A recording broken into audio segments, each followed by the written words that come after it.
all right, time for the grocery list. Okay, no sugar, no cookies, no fat, definitely no chips, no bread, no pasta, more lean proteins, more vegetables, no fruit, way too much sugar. I think it's doable. What do you think?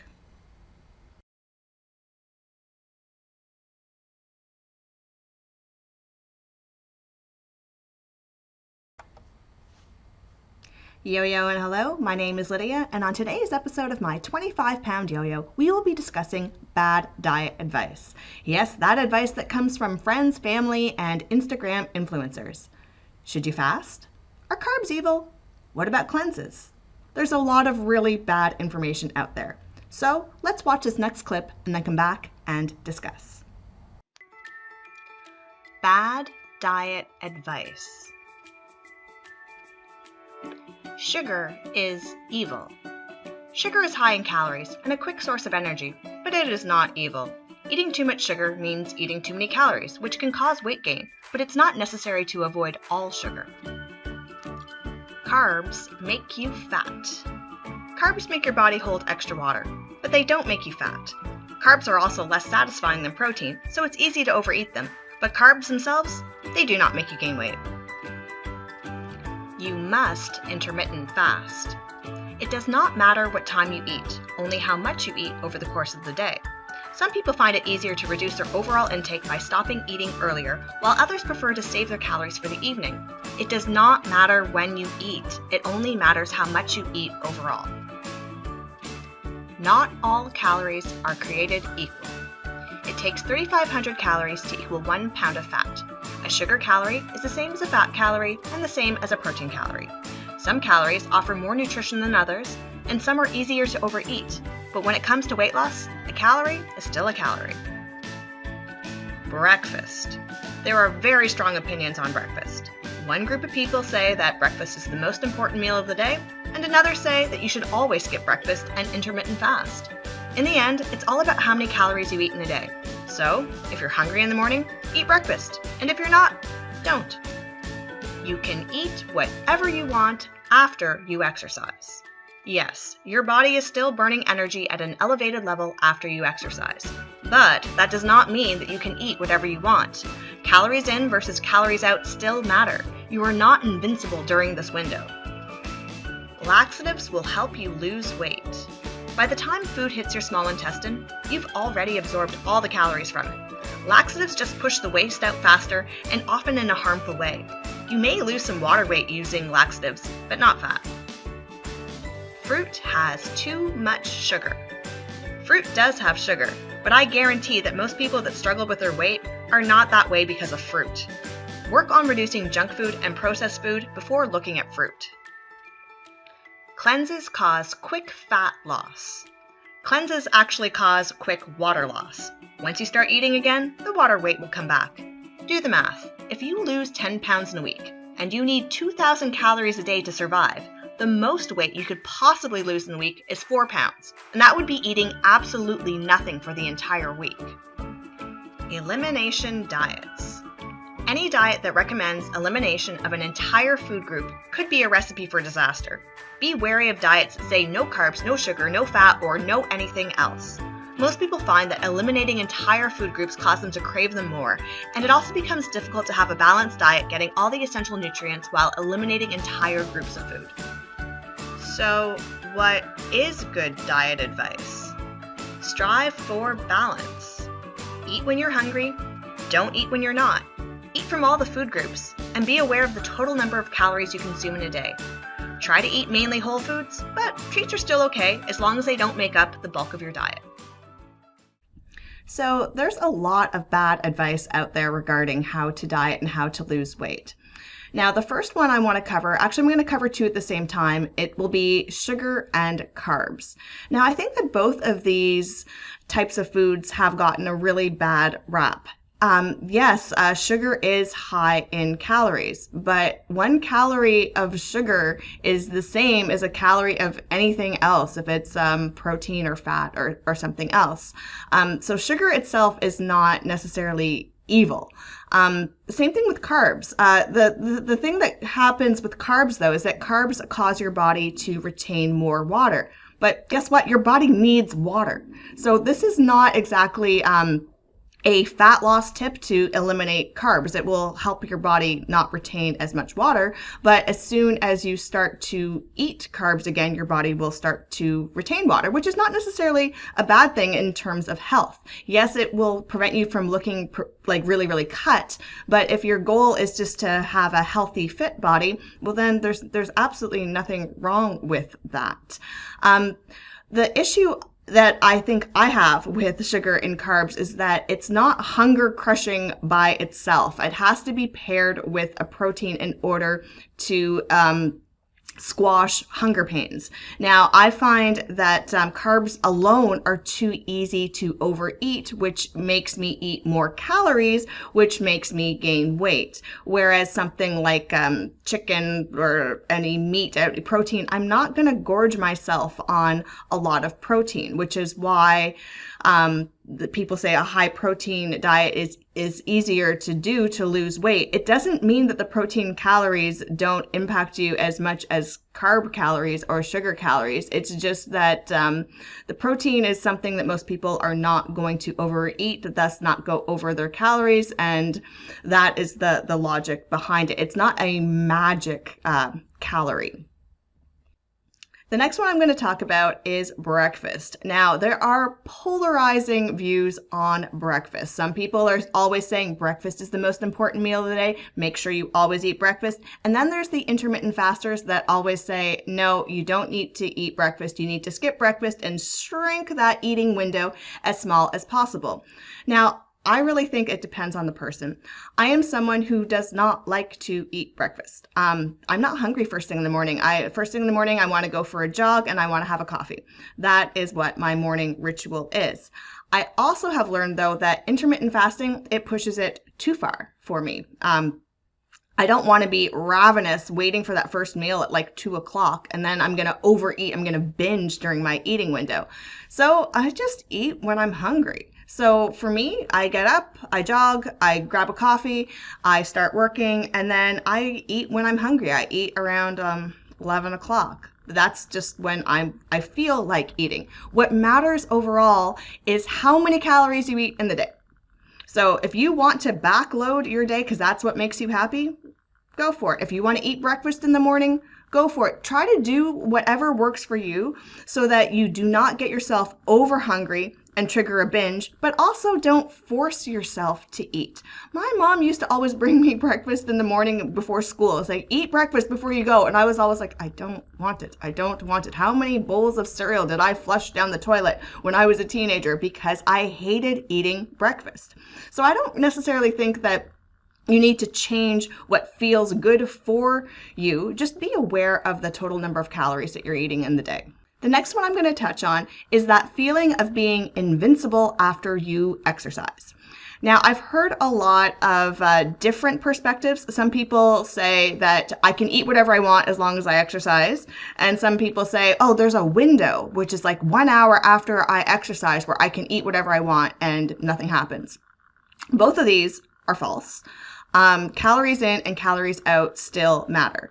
Yes, there is an afterburn effect after exercise where your metabolism is elevated. If you wear like an Apple Watch or a Fitbit or something, you'll notice that your heart rate is still elevated for a window after you finish your exercise. You're not all the way back to your resting heart rate. You are processing food, I guess, energy quicker during that time, but you're not invincible. You still need to abide by calories in and calories out. You also cannot outrun a bad diet. It's impossible. When I go out and I do a run, so let's say this morning I did just a short 4K run, I burned 200 calories. That is it. That is all.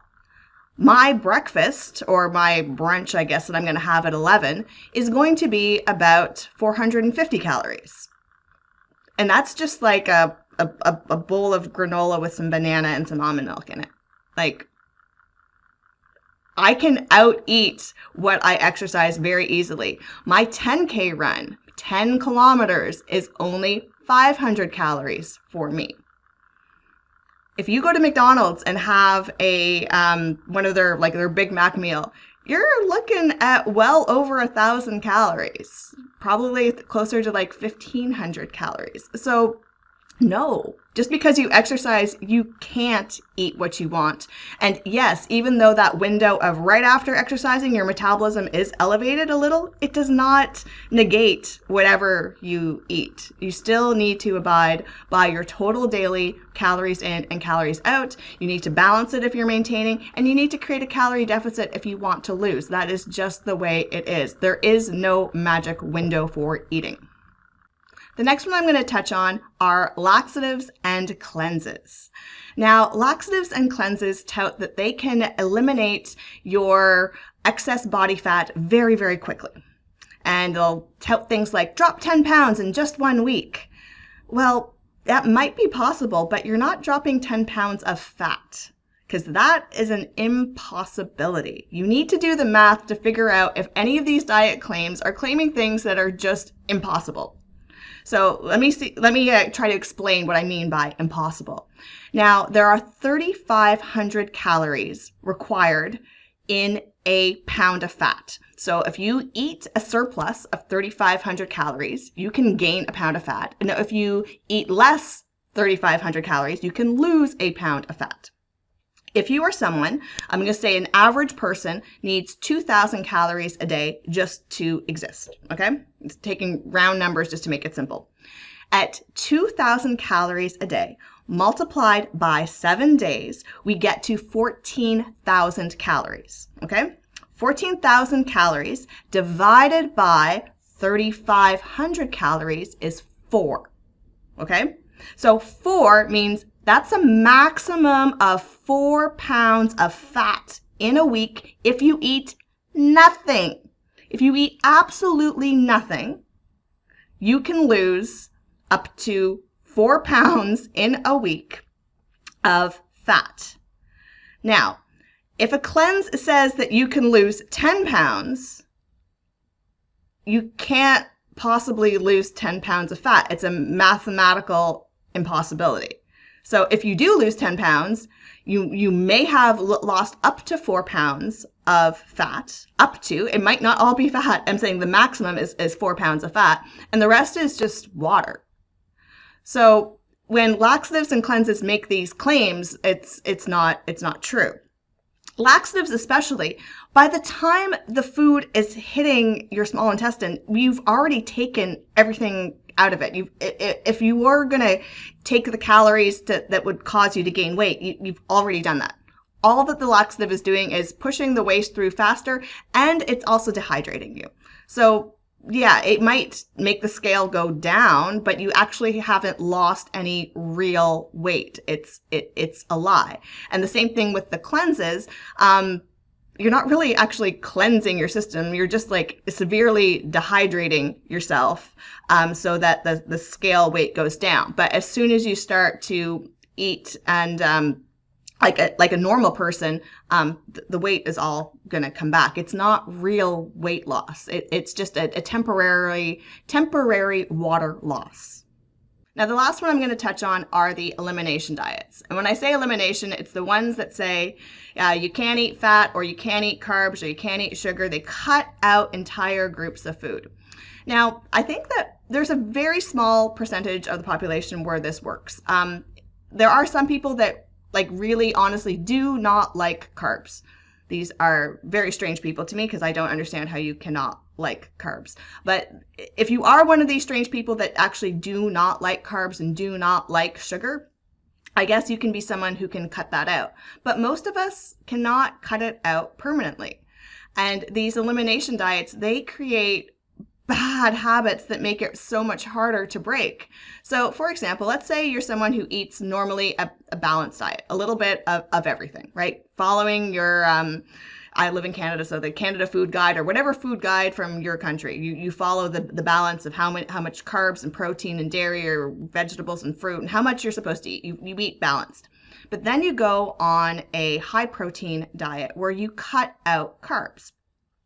Well, then you replace those carb calories with more protein and more fat.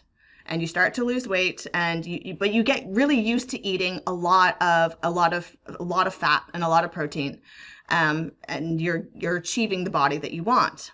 But then you start to miss the carbs, and then you crave the carbs, and then you try to introduce the carbs. Well, what often happens is we introduce the carbs, but we don't get rid of the high fat that we got ourselves used to consuming. So now we have high protein and high fat with the carbs and with the sugar, and that is just a recipe for super high calories and lots of weight gain. And we would have been better off just to stay balanced and have a little bit of everything, keep our mental sanity, and get all the right nutrients into our diets. This is a very, very common thing that I see with friends trying diets where they're like, oh, I'm just going to stop eating X. I'm going to stop eating fat, or I'm going to stop eating sugar. And as soon as they introduce it back in, they gain the weight back and they gain back more. I don't recommend doing any diet that causes you to cut out anything. The only time I would ever say cut out something might be processed food and junk food, and that still is only a temporary thing. I think a lot of people, when they start a diet, it's a good idea to not have chips in the house, not go to McDonald's, not do any of the highly palatable processed foods in the beginning, just because it's harder to stay in a calorie deficit with those foods. But don't put them completely off limits. They can still be treat foods, but wait until you've established a good routine, and then you can introduce them back, likely in your maintenance phase or even before that. But in the beginning, sometimes it's harder to stay in a calorie deficit when you're consuming foods that are so rich in calories or so calorie dense. But alas, this is my 25-pound yo-yo, and not how to ignore all the bad advice on Instagram. So until next time, yo-yo, and let's go.